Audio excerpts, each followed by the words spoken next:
आकाशवाणी रांची से प्रस्तुत है समाचार ध्वनि चित्र।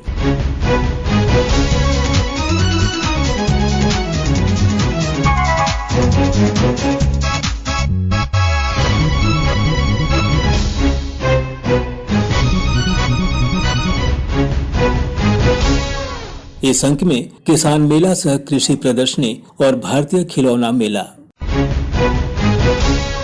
राजधानी रांची के निकट नामकुम स्थित भारतीय प्राकृतिक राल एवं गोंद संस्थान में गुरुवार को किसान मेला सह कृषि प्रौद्योगिकी प्रदर्शनी का आयोजन किया गया। कार्यक्रम में मुख्यमंत्री हेमंत सोरेन और कृषि मंत्री बादल पत्रलेख समेत बड़ी संख्या में किसानों ने भाग लिया। कार्यक्रम की शुरुआत कृषि के पहलुओं को दर्शाते हुए गीत से हुआ।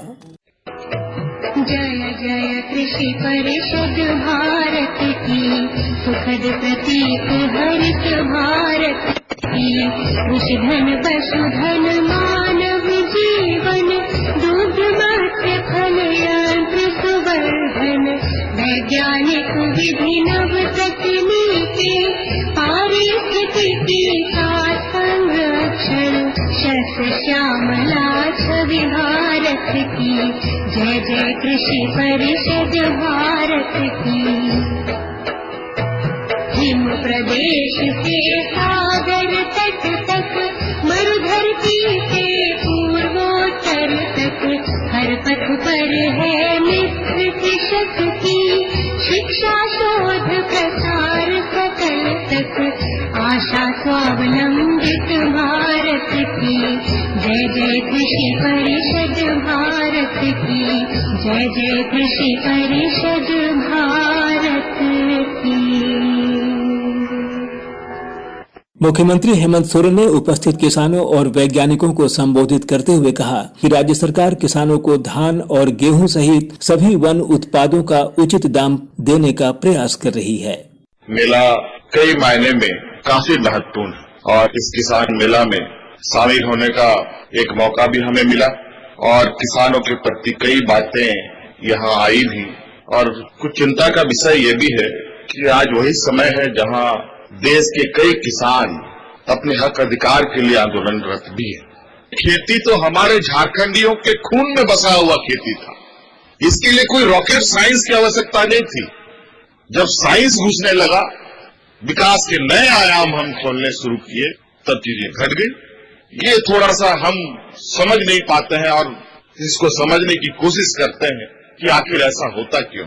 आज बहुत सारे ऐसे चीजें हैं जिसके माध्यम से हम झारखंड को एक अलग पहचान दे सकते थे और वो सिर्फ और सिर्फ वन उपज के माध्यम से। कृषि उत्पाद तो छोड़िए, कृषि उत्पाद तो उसका बोनस पार्ट है। वन उपज ही इतने ज्यादा हुआ करते थे कि अगर हम आज उसका वैल्यू एडिशन और उसकी आज मांग को अगर हम देखें तो यहाँ किसी को भूखा मरने का आवश्यकता पड़ती। झारखंड प्रदेश के इस सही तरीके से इसका बाजार उपलब्ध कराना, किसानों को सही मूल्य नहीं मिल पाना मुख्य कारण मुझे लगता है। कैसे बढ़ेगा ये, इसका उत्पादन कैसे बढ़ेगा। पुरानी परंपरा जो हम वर्षों से करते आ रहे थे अब छोड़ते जा रहे हैं, लगभग विलुप्त की स्थिति पर है। उसी अनाज को ला करके बाजार में जो हम 20 रुपया 25 रुपया में खाते पीते रहे हैं, उसको 100-150 रुपए में बाजार में बेच रहा है। और मैं आपको मंच से ये आश्वस्त करता हूँ कि सरकार अब लॉ को कृषि के क्षेत्र में जोड़ेगी और लॉ के लिए एमएसपी भी तय करेगी ताकि हम किसान भाइयों को अधिक से अधिक इस क्षेत्र से लाभ दिला पाएं। मैंने हमेशा इस बात को प्रयास किया है कि हमारे ग्रामीण क्षेत्रों में अगर परचेजिंग पावर बढ़ेगा तभी राज्य का विकास संभव है। इन्हीं मजबूत करने में कोई दिलचस्पी नहीं है जितनी दिलचस्पी हमें जड़ मजबूत करने में। और आज इसीलिए कई योजनाएं हम लोगों ने घोषणाएं की, शुभारंभ की। इसमें मुख्य रूप से मुख्यमंत्री पशुधन योजना हम लोगों ने प्रारंभ किया है।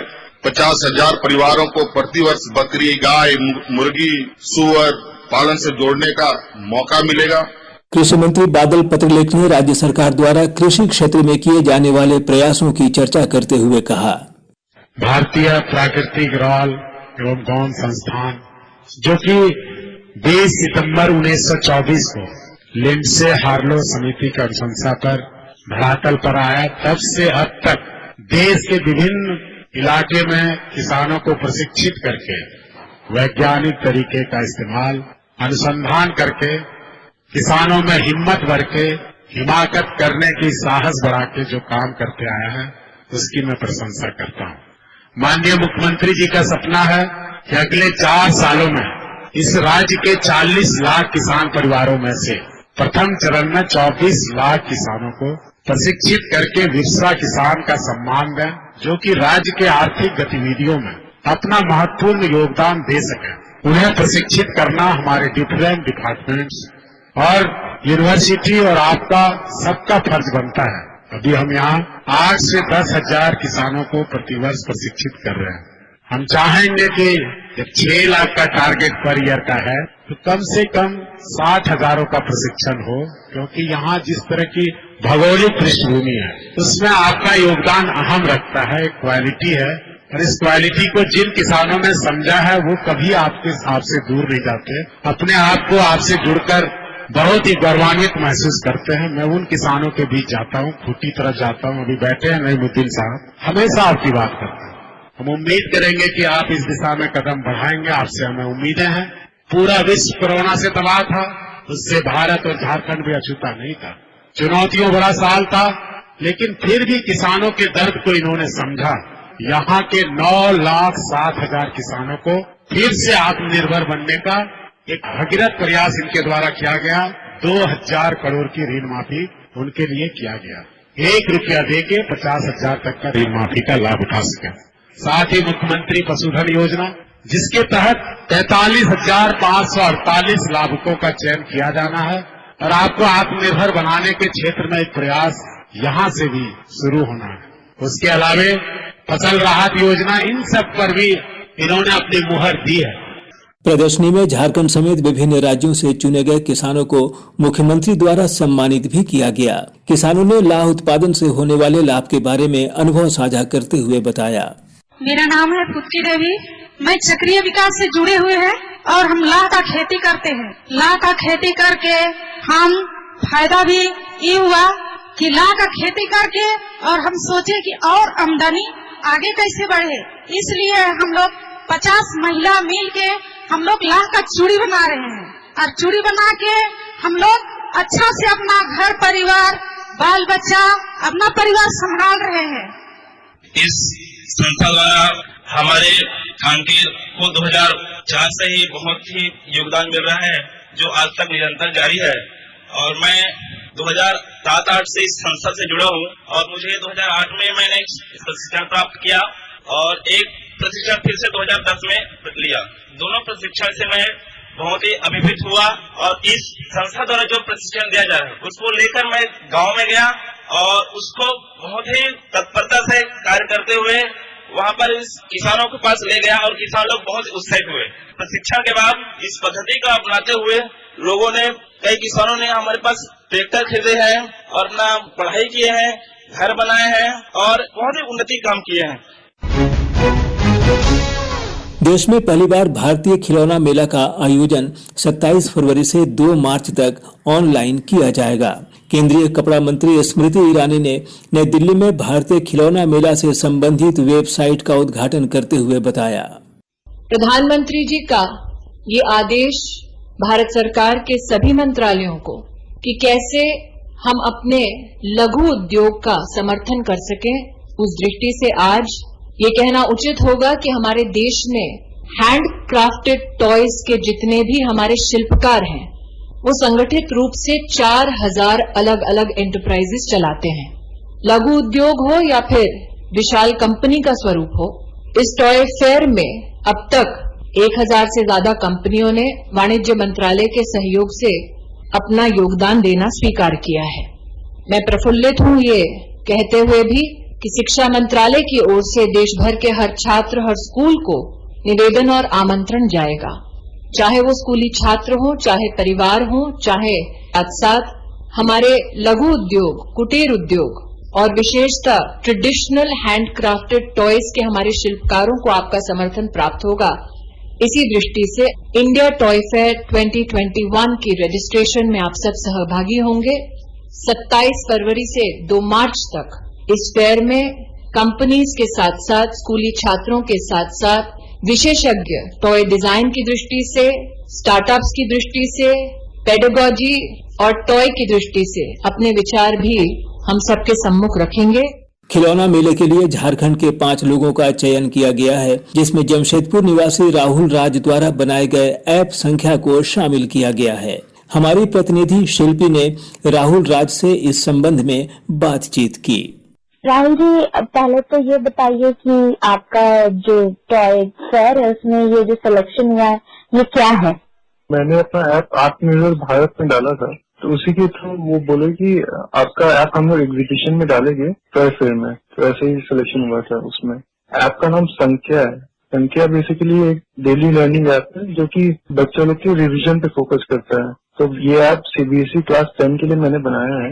अभी बाकी ऐप्स में जो अवेलेबल है मार्केट में उसमें क्वेश्चंस और क्विजेज है, लेकिन मेरे ऐप में ये फंक्शनैलिटी है कि उसमें आप फ्लैश कार्ड भी डाल सकते हैं। मतलब कि आप अपना कोई भी एक छोटा सा नोट बनाए और उसको आप ऐप में डाल दिए, तो जब आप रिवाइज करेंगे तो आपको रिवीजन में उसके लिए मदद होगी उससे। और दूसरा पॉइंट ये है कि उसमें क्वेश्चंस जो है वो मॉड्यूल बेस्ड है और हर चैप्टर का सिर्फ 5 ही क्वेश्चन है। उस 5 क्वेश्चन में हम पता लगाते हैं कि आपके चाइल्ड का कितना स्ट्रेंथ और वीकनेस है उस कॉन्सेप्ट में, और उस हिसाब से हम रिपोर्ट जनरेट करते हैं और आगे क्वेश्चन पूछते हैं मशीन लर्निंग और आर्टिफिशियल इंटेलिजेंस। ये ऐप आपने इसके बनाने की प्रेरणा या फिर ऐसा कुछ आइडिया? बेसिकली हम सिर्फ MBA फ्रॉम IIM बोर्ड गया, तो वहाँ पे जब मैं MBA कर रहा था तो वहाँ पे सिलेबस बहुत ज्यादा था और ऐसा कोई मतलब नोट्स बहुत सारे थे और सिलेबस बहुत ज्यादा था, तो मेरे को नोट्स को एक जगह रखने में दिक्कत हो रही थी। तो मैंने सोचा कि ऐसा कोई ऐप है कि नहीं इंडिया में कि जिससे नोट्स सब एक जगह रहे टॉपिक वाइज, तो ऐसा कोई ऐप था नहीं, तो उसी से मेरा ये आइडिया बना। तो are you also an IT professional? आप कुछ अभी तो हम yes I am working IT company as associate consultant. Just an idea of developing an app और आपने इसको डेवलप किया for the sake of for the benefit of students और योर ऐप तो इसके बाद मैंने उसको और उस पर काम किया और उसमें सिलेबस डालना शुरू किया। Okay, so it is available in play store? सारे सब्जेक्ट से क्वेश्चन है प्ले स्टोर पे। हाँ, एंड्रॉइड प्ले स्टोर पे हो। अच्छा, सिर्फ ये प्ले स्टोर पे अवेलेबल है? हाँ, अभी तो क्योंकि मैं खुद ही डेवलप कर रहा हूँ इसको, तो अभी सिर्फ प्ले स्टोर पे है। और आप बेसिकली जमशेदपुर से बिलोंग करते हैं? हाँ, मैं जमशेदपुर का रहने वाला हूँ। And what had been the budget cost? और क्योंकि ये डेवलपमेंट मेरे को खुद से आता था तो मैंने पूरा डेवलप खुद से किया, लेकिन एडवर्टीजमेंट वगैरह में 50,000 खर्च हुआ है। ओके, इस ऐप से बच्चों के अलावा और कौन फायदा ले सकते हैं? अभी तो बस मतलब कि I have focused only on class 10 students in CBSE, तो अगर मीन्स फंडिंग मिलता है तो आई विल एक्सपैंड इट। मतलब ये app it can be used in UPSC also और एनी एग्जाम्स। ये टॉय फेयर में इस तरह का ऐप सिलेक्ट होना, तो क्या आपको लगता है इंडिया के लिए फर्स्ट टाइम ऐसा हो रहा है? ये मौका सरकार ने मुझे दिया, मेरे जैसे लोगों को दिया, क्योंकि ये मौका बहुत ही यूनिक है मेरे लिए। ऐसा मौका हमें कभी पहले नहीं मिला। ये स्टेज मिलना हमारे लिए बहुत ही गर्व का बात। Okay, thank you so much Rahul. इसके साथ ही आकाशवाणी रांची से समाचार ध्वनि चित्र का आज का संस्करण समाप्त हुआ।